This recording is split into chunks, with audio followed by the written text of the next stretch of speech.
Welcome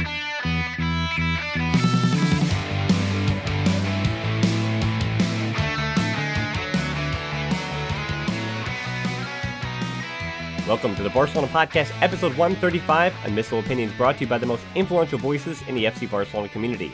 I'm Dan Hilton, and I am joined on the show today by a podcast host, a terrific musician, a Barcelona admirer. Man, why don't I have him on more? He supports Manchester United, but that's okay. I'm still so excited to reintroduce Musa Okwonga to the show. Hello, Musa, how you doing? I'm great. Thank you so much for having me back. I absolutely love this show, and it's great to be back on it, so thank you so much for having me.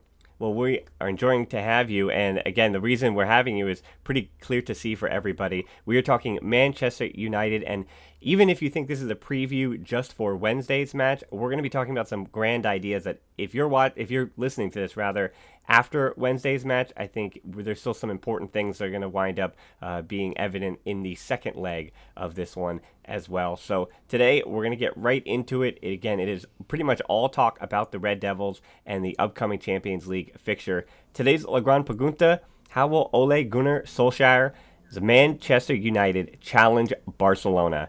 And the place we start here is the reason I put his name in La Gran Pregunta and the title. Solskjær took over for the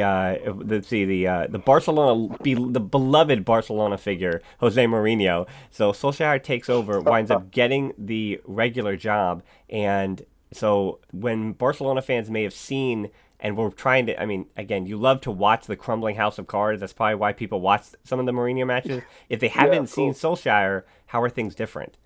Well, in a funny kind of way, Barcelona facing a Mourinho-led Manchester United might have been a more worrying proposition, just because Mourinho is the master of anti-football, nihilism, whatever we call it.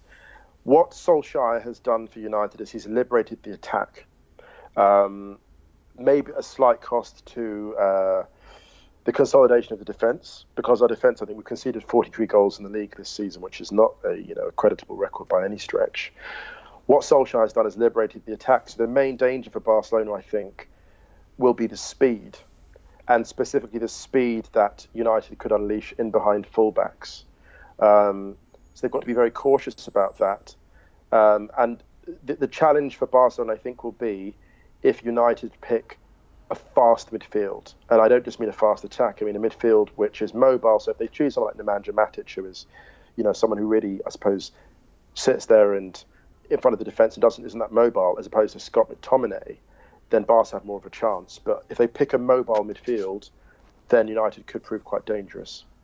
Yeah, and I think the important thing that we look at is that Barcelona is going to do one of two things. We know they're either going to go with that, what we've seen in Champions League more so than other places, that 4-4-2, where you have four midfielders across the middle that wind up being a combination of Rakitic, Artur, Busquets, and then either Coutinho or one other, and the other option being Dembélé's health, and we'll talk about him a little later, so I'm not going to jump the gun here, but it's that 4-3-3, obviously.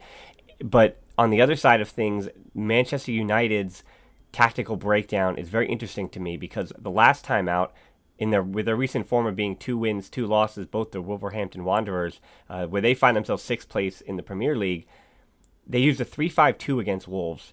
But then we saw a 4-3-1-2 with Juan Mata being the attacking 10 creative midfielder. They used that against Watford.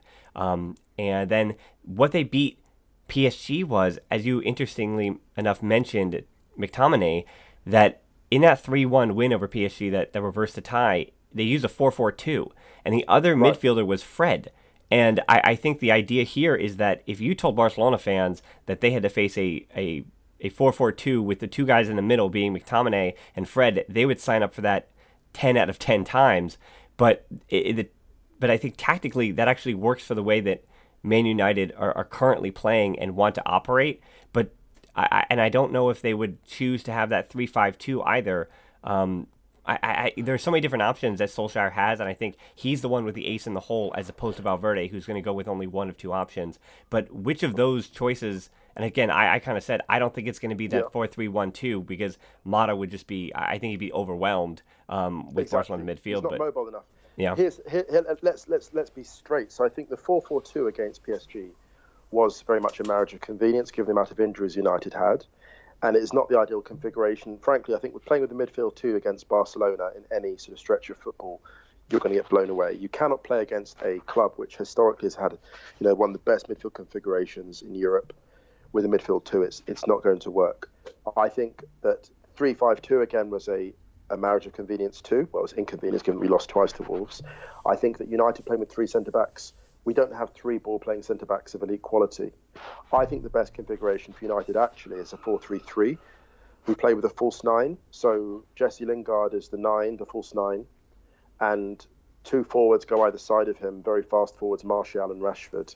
And the reason that works is because Lingard is very good at pressing the centre-backs. He's very good at finding space in difficult areas, and his movement is actually the best of that front three.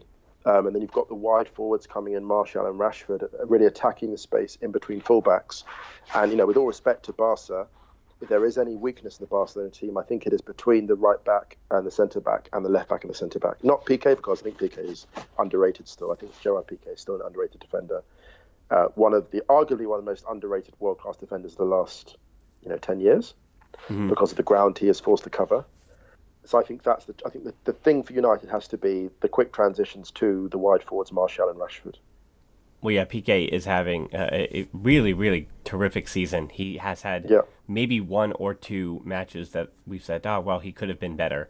But yes, he has been an absolute rock at the back. But as you mentioned, the times that Barcelona have had their issues this season, and their recent form being basically winning everything, and then there was that 4-4 draw against Villarreal, which as it was happening, I said this is kind of a flash in the pan, in that Villarreal, the way that Barcelona were playing with Alba, then two left-footed center backs, and Umtiti and Lenglet, and then with Sergio Roberto on the right, they did what they had last year, and what some of the issues were defensively, where they really did put those outside backs too far upfield, then they isolated two center backs that didn't work together much this year. And I expect for Barcelona, and we'll get into this in the Ronda, but that we're going to see a tandem of Lenglet and Piqué, obviously, with Alba on the left, and I think we're going to see Sergio Roberto on the right, but I wouldn't be surprised if he went Semedo for the first leg, and then he wound at home, and then you go with Roberto in the second leg. That would not be too surprising to me. But what is surprising is that, the guy that, again, if you're not watching Premier League football and you're only watching La Liga, we've gotten this far in the conversations, and we haven't mentioned Paul Pogba or Romelu Lukaku yet. And in the front three that you broke down, Lukaku was not involved in that. So I think you kind of answered the question on your own. Who should Barcelona be worrying about? And it sounds like, who should they not be worrying about? Yeah, but exactly. And the reason I didn't mention Lukaku is because, as much as I like Lukaku, I think that he is an identifiable threat. It's not even the issue with Lukaku. I just have an issue with teams that use an out-and-out nine, because I think in the modern game, you have to keep smart defenders guessing. And with Lukaku, you know where the threat's coming from. So even in the game against PSG, where he scored twice, when you have a player like Lukaku, you sacrifice match control to an extent. Where you have a player like Lingard, who has greater fluidity and has a better touch on the run, then the ball is kept in circulation more, and the threat can come at any one time. And if you we saw it with Belgium in the semi-final against France. If you occupy Lukaku with the centre-backs, as they did with Umtiti and Varane, you take him out of the game. Pogba as well, the reason I didn't mention Pogba is because Pogba's form depends on what the two midfielders do behind him. Pogba is not defensively that strong. He can play that role if he gets into a tournament like the World Cup, where he has to sort of anchor himself. But if Pogba is kind of caught between the creative and defensive roles, which he wasn't in the World Cup he was actually primarily defensive. If Pogba is caught between the creative and defensive roles, that's where the danger comes in. If you don't anchor the midfield with two players like McTominay and Fred behind him, then he struggles. So the reason I didn't mention him is because the midfield configuration of the two behind him has to be absolutely right. I would have Fred and McTominay there behind him, and if that happens, then he's very dangerous. And the other thing I want to remind Barcelona fans as well, too, is Jesse Lingard has been around a little longer than we think he is. He is in his mid-20s. He's not a spring chicken. And Marcus Rashford has had a ton of games, and a ton of important games under his belt as well. So it's not like they're going into a green side by any means. Now, another interesting tactical wrinkle for United is the way they use their wing backs as well. And I expect 20-year-old Portuguese right back in Diogo Dalot will be, and that is pronunciation pending, but I think the young Portuguese right back will most likely get the start, as he has had in their most important matches of the season. And then Luke Shaw, who has returned from that broken leg and has completely reinvented himself. And it seems like he was always in the tabloids with Mourinho, either because Mourinho loved him too much or love to hate him, or it seemed to be something different every day for the Englishman and José Mourinho. But it seems like he really has carved out a nice place at the left back spot for Solskjær. So the question would be, how are Man United utilizing those wing backs? They're not pushing too far, they're staying home, but yet they're a really important part of the attack. I think what's going to happen to the fullbacks, funny enough, is I think that we're going to go we might even do a Barca in the sense that we might have a relatively conservative fullback.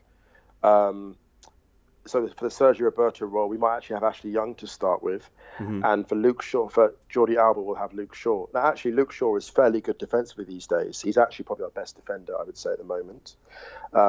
Which is he'll need to be, because he'll be up against, I would say, Messi on that flank primarily. I know Messi switches wings, but he'll find himself against Messi quite a lot, cutting in perhaps. And I think the reason that we might have Young there instead of Dalot is tremendous going forward, but there are gaps behind him. It's why you've seen him in a wing-back configuration as opposed to a back four so much, because he's still young, he's still learning his craft. And the problem is that we'll get onto Dembélé in a second. A player like Dembélé, who is utterly ruthless at attacking space, could expose that inexperience. Yeah, 100%. And I think that was the thinking too, that I guess we talk about the X factor, that Solskjær does have all these options, but when regardless of the Manchester United back two and being the center backs, whether it's Smalling, I would not expect him to go with Phil Jones. It seems like it would be Chris Smalling and Victor Lindelof, the Swedish center back that, again, not too good under Mourinho, but having a second life now here under Solskjær. And Absolutely. But I think that, again, the fear comes. And it seems to be a joke, but it's a truth, that Man United fans should be afraid of the idea of a one-on-one isolation between Suarez or worse, Messi, against the likes of Chris Smalling, who, again, he has that physicality. But as we know, Barcelona are not ever going to try to win a header and score a goal on a set piece, but Barcelona are going to try to break you down through the middle through 1-2 combinations between the best of friends in Suarez and Messi. And, again, trying to isolate any of those center backs wouldn't be just awful for them if you had a right back that was not staying home and trying to deal with that threat. It's funny because Pep Guardiola talked about Iniesta a few years ago and said what Iniesta taught him was the value of attacking centre backs. And if you look at like the top European teams, the weaknesses they've had, really enough, if you look at like Atletico Madrid, if you look at Borussia Dortmund, they're weak down the middle, and it's almost the kind of crossbow approach, attack the heart of the defence. And if you attack the heart of United, there are rich pickings there. This is the fear that we have, absolutely. And that's why our defence midfielder has to be the right person. If Nemanja Matic is named in front of our back four, I won't lie to you, I'll be concerned, because Matic has been attacked consistently and they found space behind him for the last 18 months. And Barca, Valverde in particular, very aware of that. And the thing about Smalling and Lindelof is that they're probably, Smalling's distribution is better now, but they're probably the best two at distributing the ball, playing out from the back. Lindelof is good in terms of controlling space. Neither are particularly fast. So if you get past Smalling or Lindelof, they're not going to catch you. Unlike someone like Varane, for example, who Varane can catch you in a sprint, or Umtiti, a fully fit Umtiti can catch you in a sprint. So we're going to really try to avoid getting either of those guys in a foot race with Suarez or Messi. Quite frankly, I don't think anyone wants to be in any kind of foot race with Messi, but let's try and avoid that as best we can. Yeah, well, I have to say a Luis Suarez, Chris Smalling foot race is one that goes in slow motion, and doesn't end well for anybody. But and we've been talking about why Man United should be in this tie, unfortunately for them, seen as the underdog, which is terrifying to Barcelona fans in the same respect, because they don't want to be, and they haven't really felt good about being that heavy favorite because of the weight of the Champions League campaign this season. It's one that me as a podcast host of the Barcelona Podcast have felt that there is a weight to every single one of these. And again, it's still just a quarterfinal. And, all the little factors that go into this that we have to really break down. How about this one, that Barcelona they had that midweek match last week against Villarreal. Then they play on the weekend Atletico Madrid with a starting 11 that I'm going to expect Ernesto Valverde might go with the exact same starting 11. And that was in that grueling match against Atletico Madrid. That yes, they win 2-0, but those 2 goals come in the middle of the 80th. The 80th minute. They come in the 85th or 86th and 87th, whatever it was, what have you. And they had to wait so long to finally break down Atletico Madrid that only had 10 men. And in the same respect, Man United, meanwhile, had been at home on their couches with their feet up, resting for 10 days. And I wonder... Well, good. Well, that's the perfect dress rehearsal. Actually, can I just say this? Sorry to jump in there. No, please. That is the perfect dress rehearsal for Barcelona. What better dress rehearsal could you have for a Champions League quarter-final than a game against Atleti, who, frankly, and I was talking to my friend about this, Ryan, on our other podcast. I was saying there's no other team in world football whose chances of winning actually go up once they go down to 10 men. Yeah, that's Atleti. Like Atleti are like a black hole. There's those black holes, the supermassive black holes from which even light cannot escape. That's Atleti when they've got 10 men. So for Barca to break them down, what was fascinating about the game and watching Barca beating Atleti, it's similar to the approach they'll need against Solskjær's Manchester United. It was watching a team slowly winning an arm wrestle. And what I mean by that is if you look at the last quarter of that game, Barca-Atleti, if you look at the way that Messi in particular was creating space with the 1-2 and was finding space in the final third, working it out across the wings, they've been problem solving. When you play Atleti, they're like a sparring partner. They force you into so much problem solving that by the time they play United in midweek, those types of scenarios will be so fresh in their minds, and they'll be like, 4 days ago, this is what happened. This is how we broke down a deep-lying defence of a higher quality than what we're facing now, if that makes sense. Whereas United, unfortunately, they've had 10 days, and I actually think 10 days is a bit too long to wait for a team like Barca.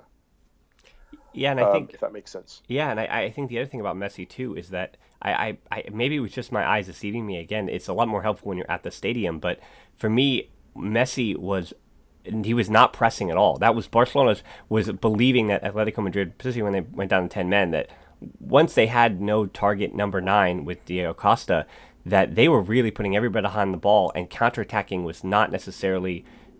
Barcelona were allowing them to try to build through their midfield and build out of the back when they were down to 10. And so Messi was walking around a ton.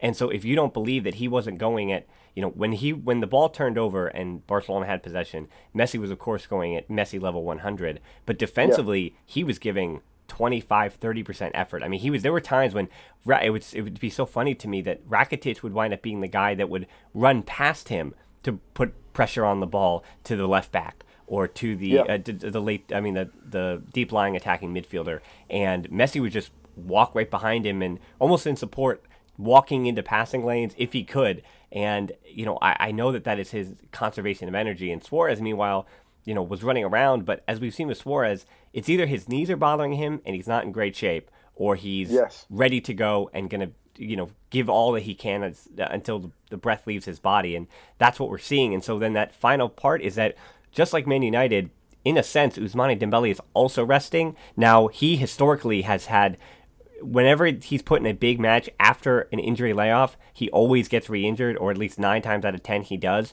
And he struggles in those, but he does come out of the gate flying, and he does add that X factor. And, we were talking about it right before the off-air, but the way Valverde uses Dembélé is the X factor. Not even is Dembélé the X factor in this game, but the way Valverde uses Dembélé and the instructions that he has particularly given, that has, in the past, we were talking about Roma off air, unfortunately, as I always do in my nightmares, but we talk about how Dembélé is that missing piece because of his speed, what he does differently.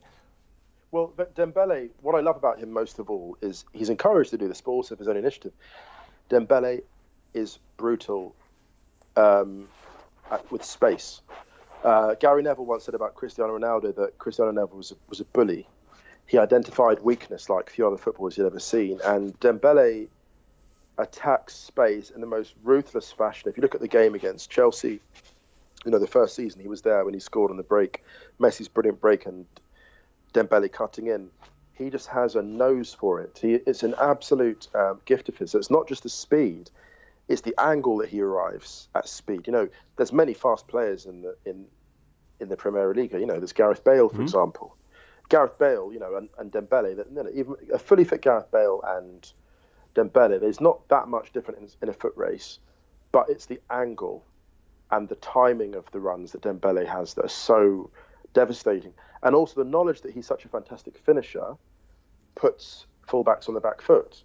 So automatically you have this room. It was Neymar and Dembélé are very different players, but the thing that Neymar and Dembélé had in common is that they are devastating on the break. They can lead a counter-attack, both as the initiator and as the person on the very end of it.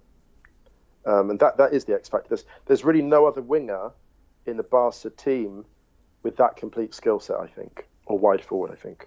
Yeah, and the way that Ashley Young has been playing, even we've mentioned that he's been playing as a center back as well in that 3-5-2 at times when they've gone to it. And Ashley Young, he is a little bit longer in the tooth than he once was, and he was one of the fastest players in world football for a long time, and he still has some of it, but you could expect a lot of fouling going on there because Ashley Young is somebody who's going to want to force him to the outside, but if it is Coutinho, then the Ashley Young-Coutinho matchup I think is very interesting because we saw, if I remember right, maybe a year or two ago when Liverpool were playing basically the budgeting era of their 4-3-3 under Klopp, that Coutinho, there were moments when he was having a field day with Ashley Young, but then in other times that once Ashley Young has kind of figured out that if you can bottle him by forcing him to his right and expecting a long shot, obviously Man United is going to live with that against Coutinho, but Dembélé, because of Ashley Young's understanding that this guy can beat me. He can beat me to the touchline. He can beat me inside. Yes. And you lose options, and you lose the ability to know where to go. So I think, again, that is still, we're recording this Monday, so you might know the answer to this by Tuesday or the day of the match. But Dembele's fitness, to me, is the biggest question mark of this entire thing. And this is no knock on Man United, but regardless of their tactical acumen, whatever it may be, it's going to be Dembélé that we're going to worry about and be interested to see. Just Very exactly fair, what happens there. Yeah, absolutely. Yeah, absolutely right. Can I just throw this in as well? Sorry to throw this as well. I just want to say, this is not quite on the topic, but I just think that Valverde doesn't get the credit for the job that he's done integrating Dembélé into the team and also just presenting a series of tactical problems for different teams, because even mentioning the 4-4-2 as you did there, that's almost a kind of Atletico Madrid tribute act. To play with four midfielders, four that are basically all central midfielders. That's what Atleti were doing, I think, 3 years ago at one point. Almost like a 4-4-1-1. And the fact that Barca have such tactical flexibility means that they're genuinely so hard to work out, if that makes sense. They're always presenting new problems to opposition.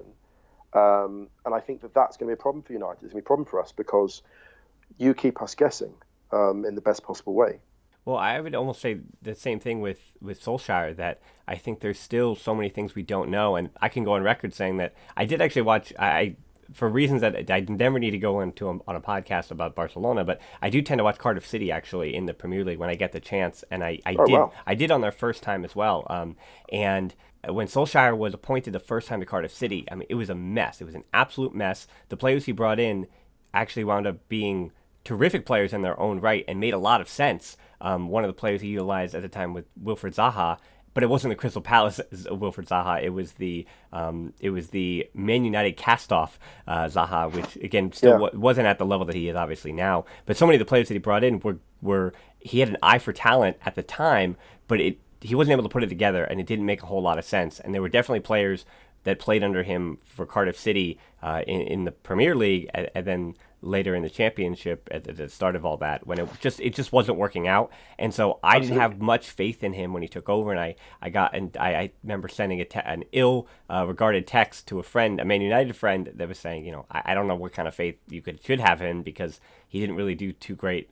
But it seems like he has been completely galvanized in the same way that when Zidane came for Real Madrid, but in a different way, where he obviously hadn't had a first-team job, and so this is his first one. But in the same way that his former club hero, there was something that is completely galvanizing about it. And while Valverde did play for Barcelona, he's a hero at Athletic Bilbao. That is where he was. Yes. That's where he, as a player, as a manager, that is his club, if you will. And Barcelona, he's always felt like an outsider, if you will, even though obviously he's a guy that played there, that knew the system, knew the history, knew the club. But Solskjær has this special that special tint of Manchester United that's forever going to be on him, and that just gives him this little extra something that. It's so funny that you can succeed in such a difficult job that Mourinho had failed in before you, and yet, the clubs that you don't do well are the ones that didn't really make sense in your career. Yeah, so football management, I mean, it's such a complex combination of factors, and now, especially that we're in the era of the super club where, even with United's poor recruiting, it's an expensive squad still, it becomes more about, I mean, it's still, tactics is still so important, but the importance of the aura is really great. The importance of being an emblematic figure, like, look at Zidane. There have been question marks over Zidane's tactical nous in certain respects, but there's absolutely no question marks over the authority that he commands over a dressing room. So when Zidane comes in and basically drops Courtois for Navas, there is no dispute because it's Zidane. And that sort of what Solskjær has in relation to his team, which will be important over 2 legs against Barcelona, is he has the absolute faith of the players. And these are what we call, I suppose you call in America, the intangibles. These intangibles are going to be so important because, frankly, in terms of natural talent and coordination on the field, and, United do concede quite a lot to Barcelona in this tie. So we're going to need Solskjær to be his most inspirational in this fixture. Well, let's keep talking about Solskjær as we head into La Ronda. We've got just 3 questions for you. And first one from Zach. Do you know if Valverde scouted Man United like Solskjær scouted Barcelona at the Atletico match? And, I guess I'll take one hack at it first, is that I don't think Valverde saw them in person unless it was much, much earlier in the season, just because of the fixtures that Barcelona had to play over the last few weeks. And Solskjær, as we talked about, had 10 days off with United, so he was able to get a good scout in. But the other thing I would remind everybody is that, with every match is filmed, and not only have I watched the last 4 matches that Man United played, but I bet you that Valverde, with different cameras and different angles, has seen every match that Atletico have recently played. I mean, not Atletico, but Manchester United have recently played. That's just the modern world we live in. Yeah, I'll be absolutely amazed if he hasn't analysed. I mean, he's Valverde. This guy, I mean, I can imagine Valverde planning what breakfast he's going to give his kids 3 months in advance. Make sure they've got the right sort of. You can imagine him, can't you? Sort of mapping it out. In April, in this quarter, you're going to eat this. So yeah, I'm sure he's prepared an incredible depth for that. So the short answer to that is yes, absolutely yes. I think he's done that. Our second question comes from Minor, and we kind of did tiptoe around this for a while. Who would be your choices for rotation? We'll start this with Barcelona, and then I actually want to get your Man United starting 11. But first, who would be your choice for rotation based on this weekend's performance against Atletico for Barcelona? Funnily enough, the only player I would take out would be Coutinho. I think everything else is pretty good. That midfield, Rakitic, Busquets, Arthur, that gives you fantastic match control. Did Arthur start or did he come on? No, he started. And then he came off. Yep. He came off early actually for Malcolm. That was the big wrinkle. I think that is a really good starting team. Lenglet seems to have come to the fore, and I don't see why you'd break up the Piqué Lenglet centre-back partnership. Much as I love MT, I think he shouldn't start. And I think that Roberto Alba should actually start because I think you play it safe. I think with United's speed, it doesn't make sense to have 2 fullbacks that push up too high. I think one of them can push up, but I think you need to have one of them kind of, babysitting the back 4 or almost like a designated driver, sitting back a bit. But yeah, I think Coutinho, the problem with Coutinho is that he comes inside well and he does good combination play, but he leaves them for overlap. I think you need to crowd the flanks against United. You need to have overlap against Ashley Young, and I don't think that Coutinho Alba is enough of a threat down that flank. So yeah, I think I'd rotate. I'd bring out Coutinho for Dembélé if possible, and that would be it. Yeah, for sure. I think we agree.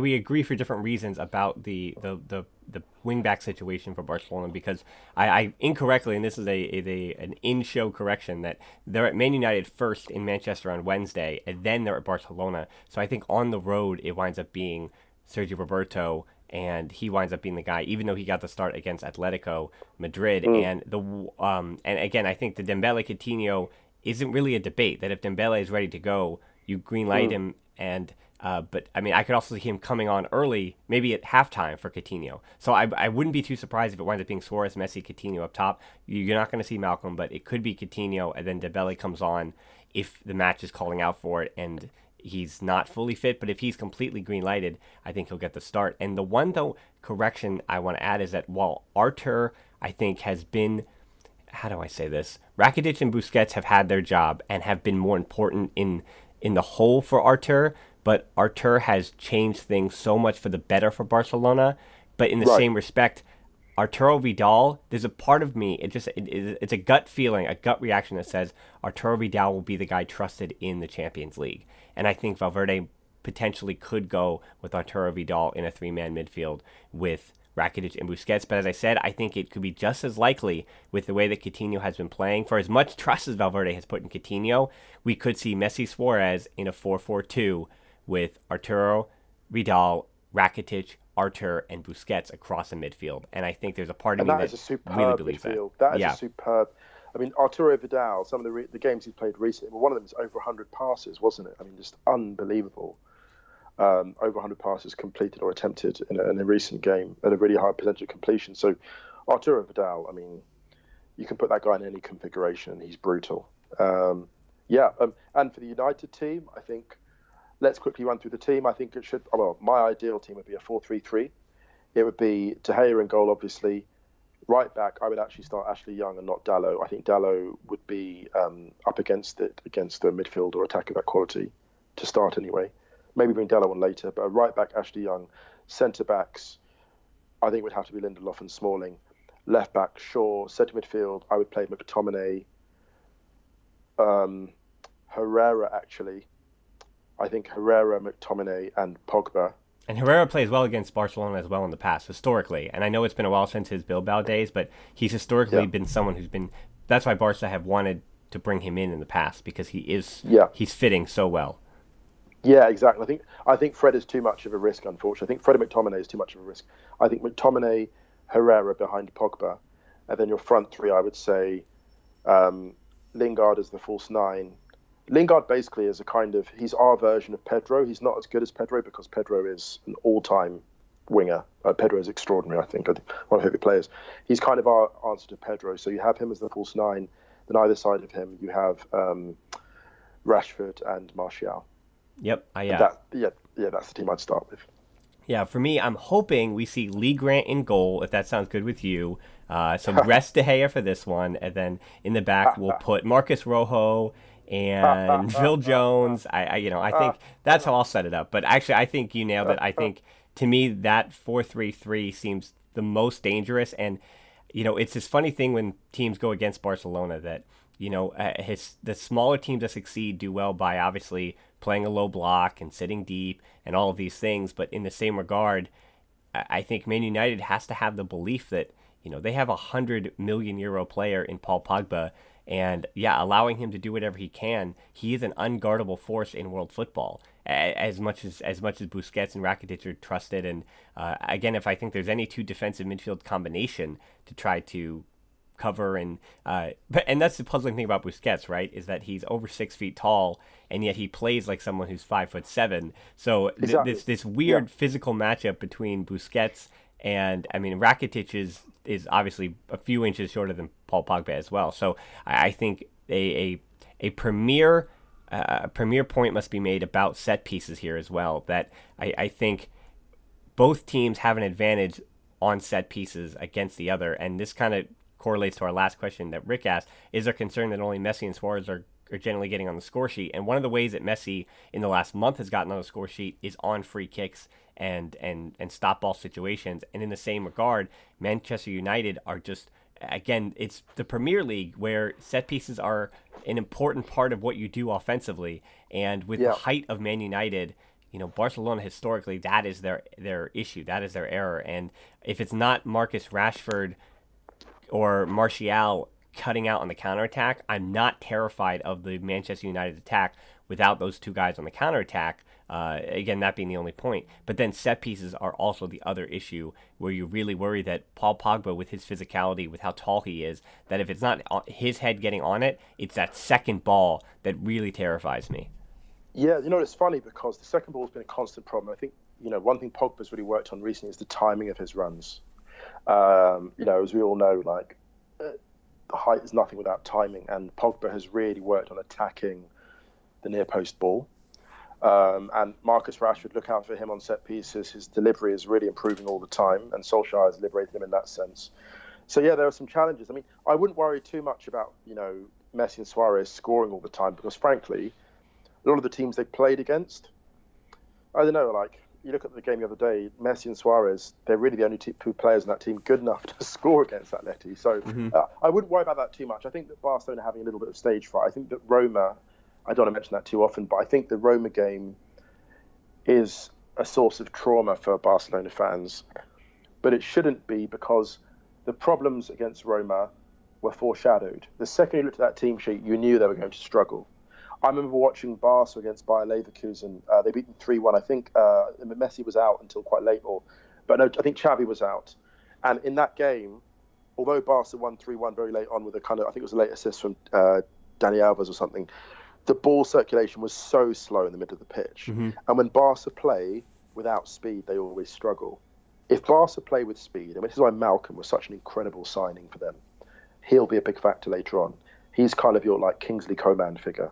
Yep. If Malcolm, just keeps getting 20 minutes here and there, as Valverde's been doing with him, he's going to be he'll be the X Factor's X Factor, if that makes sense. No, it does. Yeah, it does, for sure.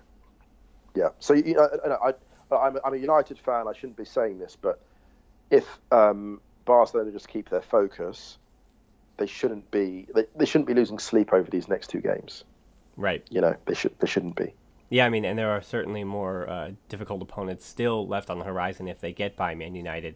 The Champions League is about beating the best of the best. That's why it's a Champions League, and we're down to the quarterfinals now. So every team you get is going to be a difficult ask, and I think Man United defeated a PSG team that were ready to be defeated. And as we've seen with Messi all this season long, and this is an adage about him scoring as well, but if he's scoring and Coutinho and Rakitic use long shots to try to space the defense, and Rakitic does put in the occasional goal, and the reason he shoots from distance is just to create that space for Messi and create that shooting space for others, because he winds up just being a threat in the back of a defense's mind, even though his tally mark is not what it could be. And Coutinho still in the same way, that because he can at any time take a long shot, it still has to be something that you game plan for and you think about. But as I've said, if Messi's scoring every goal but Barcelona are winning, it doesn't matter. It comes down to wins, and that's all. That's really the true point that matters here. And as I've said at the beginning of this season, during that Gamper Trophy presentation, when the captain speaks, Messi said, yes, my focus is the Champions League. I mean, this is where I have hope. This is the thing that, for all the Roman nightmares, the thing that helps me sleep at night is that Messi has said and has been steadfast in saying that we basically have already won the Liga and the Copa del Rey is down to one game. And my focus this year for all of the other things has been the Champions League. Yes, and he's terrified. Messi, to state his intent, Messi doesn't. There's a great interview with Busquets by Sid Lowe in The Guardian, I think it's today. And Busquets was kind of laughing, Messi doesn't say much. When Messi speaks, it's something to listen to. And it reminds me of the moment, when Guardiola is under the basement in the basement of the new camp, and he's worried. I think they've lost their first game, they've drawn their second, and Iniesta goes down and sees him in the basement. Goes, we're gonna effing do this. The guys are behind you, and that sort of statement of intent from Iniesta, a guy that doesn't speak that much, but when he speaks, it really carries weight. Messi really set the tone for this season. Mm-hmm. When he said that, and he went on the record of saying it, he basically called out the league, because if you think about this, if you're playing against Barca and you know that Barca are going for the Champions League, if you're like a team like Eibar or Levante or whoever, or Betis, you're going to go harder at Barcelona because you're going to know they're going on all three fronts. But Barca have absorbed La Liga's best shot. They've taken every hit and they're 11 points clear. So Messi actually was very clever psychologically. He was like, we're the front runners, we're putting ourselves out there, we're leading with our chins. He's almost like daring himself to excel.